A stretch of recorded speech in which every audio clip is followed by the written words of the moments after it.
अखेर Spiderman brand new डेचा बहुप्रतीक्षित trailer release झाला आहे आणि या ट्रेलरमध्ये असे अनेक सिक्रेट्स लपलेले आहेत ज्यामुळे संपूर्ण एमसीयूचे भविष्य बदलू शकते. पीटर पार्करचे नवीन आयुष्य, हल्कची एंट्री, पनिशर सोबतची टीम अप आणि एक रहस्यमय खलनायक. या ट्रेलरमधील प्रत्येक सीन आज आपण डिटेलमध्ये समजून घेणार आहोत, तर व्हिडिओ शेवटपर्यंत नक्की बघा. ट्रेलरची सुरुवात होते पीटर पार्कर पासून. नो वे होमच्या शेवटी संपूर्ण जग पीटरला विसरून गेले होते. आता त्याला ना मित्र आहेत, ना कुटुंब, ना कोणाची ओळख. पीटर एकटाच न्यूयॉर्कमध्ये राहतो आणि पूर्ण वेळ स्पायडरमॅन म्हणून काम करत आहे. पण या एकटेपणाचा त्याच्यावर मानसिक परिणाम होताना ट्रेलरमध्ये स्पष्ट दिसतो. ट्रेलरमधील सर्वात मोठा हिंट म्हणजे पीटरच्या शरीरात होत असलेला बदल. काही सीन्समध्ये त्याच्या शक्ती पूर्वीपेक्षा जास्त आक्रमक दिसतात. त्याचे डोळे काळे होताना दिसतात आणि तो स्वतःच्या शक्तींवर नियंत्रण गमावत असल्याचे संकेत मिळतात. कॉमिक्समध्ये मॅन स्पायडर नावाची एक स्टोरी लाईन आहे, जिथे पीटरचे स्पायडर डीएनए इतके वाढते की तो स्वतःच एक राक्षसी रूप धारण करतो. मार्वल कदाचित तीच स्टोरी एमसीयू मध्ये आणत आहे. ट्रेलरचा सर्वात जबरदस्त क्षण म्हणजे हल्कची एंट्री.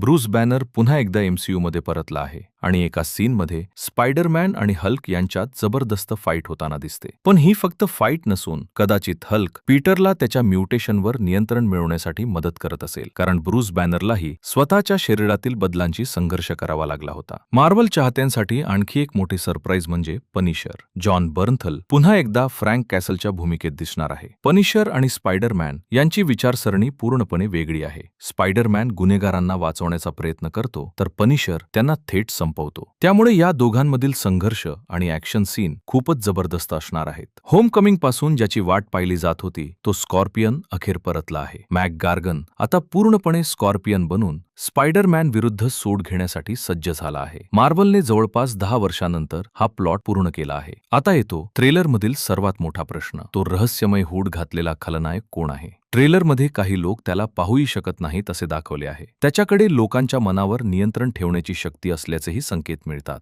काही चाहत्यांच्या मते सॅडी सिंक ही जीन ग्रेची भूमिका साकारत असू शकते, तर काही जणांच्या मते हा एमसीयू मधील नवीन म्युटंट विलन असू शकतो. सध्या मार्वलने याबद्दल कोणतीही अधिकृत माहिती दिलेली नाही. ट्रेलरमध्ये द हँड या धोकादायक निंजा संघटनेचे संकेत देखील दिसतात. याचा अर्थ मार्वल पुन्हा एकदा स्पायडरमॅनला न्यूयॉर्कच्या स्ट्रीट लेव्हल स्टोरीजकडे घेऊन जात आहे. यामुळे डेअरडेव्हिल, पनिशर आणि इतर स्ट्रीट हिरो सोबतचे कनेक्शन अधिक मजबूत होऊ शकते. माझ्या मते या चित्रपटातील खरा विलन कोणताही बाहेरील खलनायक नसून स्वतः स्पायडरमॅनची बदलत चाललेली शक्ती आहे. पीटरला स्वतःच्या आतल्या अंधाराशी लढावे लागणार आहे. हल्क, पनिशर आणि इतर पात्रे त्याला वेगवेगळे मार्ग दाखवतील, पण शेवटी तो कोणता मार्ग निवडतो यावरच या चित्रपटाची कथा अवलंबून असेल. तर मित्रांनो, तुम्हाला स्पायडरमॅन ब्रँड न्यू डेचा ट्रेलर कसा वाटला? तो रहस्यमय खलनायक कोण असू शकतो? आणि हल्क व पनिशर सोबत स्पायडरमॅनला पाहण्यासाठी तुम्ही किती उत्सुक आहात? तुमचे मत कमेंटमध्ये नक्की सांगा. व्हिडिओ आवडला असेल तर लाईक करा,